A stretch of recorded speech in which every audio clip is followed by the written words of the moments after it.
బౌద్ధ మతం 6వ శతాబ్దంలో క్రీస్తు పూర్వం ఎప్పుడు ఆవిర్భవించింది? ఇది క్రీస్తు పూర్వం 6వ శతాబ్దంలో ఈ మతం అనేది వచ్చింది.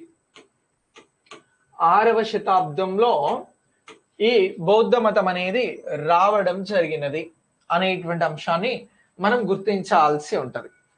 ఈ మతం ఎలా వచ్చింది అని అంటే బుద్ధుని బోధనల ద్వారా బౌద్ధ మతం అనేది ఆవిర్భవించింది. ఎవరి బోధనల ద్వారా?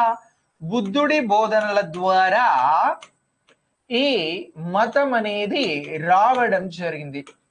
ఓకే, ఎవరి బోధనల ద్వారా అని అంటున్నాం? బుద్ధుడి బోధనల ద్వారా. ఇక్కడ బుద్ధ అంటే అర్థం ఏమిటి అని అంటే జ్ఞానోదయం కలిగించే గురువు అని చెప్పేసి చెప్తాం. ఇక్కడ బుద్ధ అనగా అర్థం ఏమిటి అని అంటే జ్ఞానోదయం కలిగించే గురువు అని చెప్పేసి గుర్తుంచుకోవాలి.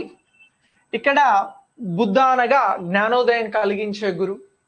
అలాగే ఇక్కడ ధమ్మ అని అంటే గురువు అందించిన సిద్ధాంతము అని అంటాం. ధమ్మ అనేది ఉంటది, ఇది గురువు అందించిన సిద్ధాంతము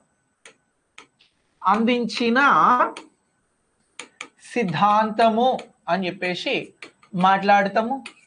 ఇక నెక్స్ట్ దీనికి సంబంధించి సంఘ్ అనేది ఉన్నది బుద్ధుడు బోధించిన సిద్ధాంతము అని అంటున్నాం. ఏమని అంటున్నాం? సంఘ్ అనగా ఏమిటి అని చెప్పేసి అంటే బుద్ధుడు బోధించిన సిద్ధాంతం. ఈ బోధించిన సిద్ధాంతమే ఏమైంది? బౌద్ధ మతం అయింది సిద్ధాంతం. ఓకే, ఇక్కడ 3 అంశాలు. బుద్ధ అనగా జ్ఞానోదయం కలిగించే గురువు అని అంటున్నాం. ధమ్మ అనగా గురువు అందించిన సిద్ధాంతం. సంఘ్ అనగా బుద్ధుడు బోధించిన సిద్ధాంతం.